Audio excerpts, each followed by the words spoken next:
বাংলা নববর্ষের প্রথম দিন জীবন্ত মা শ্যামসুন্দরী ভোগ খেতে মন্দিরে আসেন। নমস্কার বন্ধুরা, স্বাগত আমাদের চ্যানেলে। সম্পূর্ণ তথ্যটি মন্দিরের সেবায়িত আমাকে প্রদান করেছেন। আপনাদের কাছে অনুরোধ, ভিডিওটি আপনারা সম্পূর্ণ দেখুন।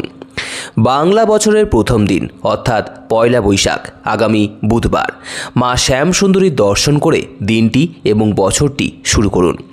এই দিনে মায়ের মন্দিরের বিশেষ এক রীতি রয়েছে যাকে বলা হয় আদিভোগ, যা তিনটি ভাগে প্রসাদ হয়, যা একটি অন্নভোগ, লাড্ডুভোগ এবং শরবত ভোগ নামে পরিচিত। এবং এই ভোগ পুরোপুরি মাটির উনুনে, হাঁড়িতে এবং মাটির পাত্রে রন্ধন করা হয় এবং মা শ্যামসুন্দরীর উদ্দেশ্যে নিবেদন করা হয় এবং পরে তা ভক্তদের মধ্যে প্রসাদ রূপে বিতরণ করা হয়। এই বিশেষ দিনে সকল ভক্তরাই মায়ের এই বিশেষ প্রসাদ গ্রহণ করেন। তাই এই বাংলার নতুন বছরের মায়ের নতুন মন্দিরে অবশ্যই আসুন। মা আপনাদের সকলের আসার অপেক্ষায় থাকবেন। মায়ের মুখের মধুর হাসি দেখে দিনটি এবং বছরটি আরও সুন্দরভাবে করে তুলুন। মায়ের মন্দিরে মা বছরের প্রথম দিনে বিশেষ রূপে সকল ভক্তদের দর্শন দেবেন। আপনারা অবশ্যই মায়ের মন্দিরে গিয়ে নিজেদের মনস্কামনা মায়ের কাছে জানান এবং মায়ের প্রসাদ গ্রহণ করুন।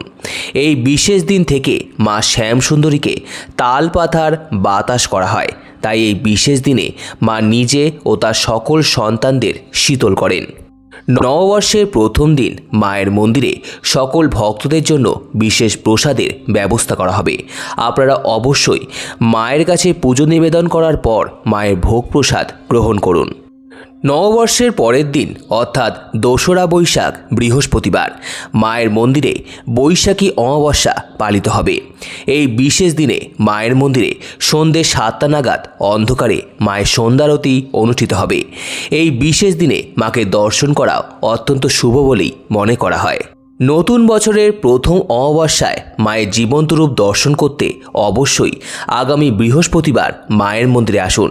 মা আপনাদের সকলের মনস্কামনা অবশ্যই পূরণ করবেন। নতুন বছরের প্রথম অমাবস্যায় ঠিক সন্ধ্যে ৭টার সময় অন্ধকারে মায়ের সন্ধ্যারতি হবে এবং বলা হয় ঠিক ওই সন্ধ্যারতির সময় মা জীবন্ত হয়ে ওঠেন এবং তার সকল সন্তানদের মনস্কামনা পূরণ করে দেন। আগামী পয়লা বৈশাখ বুধবার মায়ের মন্দির সকাল থেকেই খুলে দেওয়া হবে সকল ভক্তদের জন্য। এই দিন অবশ্যই আপনারা সকলে মায়ের মন্দিরে আসুন এবং মাকে দর্শন করুন এবং ঠিক তার পরের দিন অর্থাৎ অমাবস্যা তিথিতে অবশ্যই সন্ধ্যে ৭টা নাগাদ মায়ের সন্ধ্যারতি দর্শন করুন এবং মায়ের জীবন্ত রূপ দর্শন করে নিজেদের মনস্কামনা মাকে জানান। মা আপনাদের সকল মনস্কামনা অবশ্যই পূরণ করবেন। সম্পূর্ণ ভিডিওটি দেখার জন্য আপনাদের সকলকে অসংখ্য ধন্যবাদ। ভিডিওটি ভালো লেগে থাকলে লাইক, কমেন্ট, শেয়ার এবং চ্যানেলটিকে অবশ্যই সাবস্ক্রাইব করুন।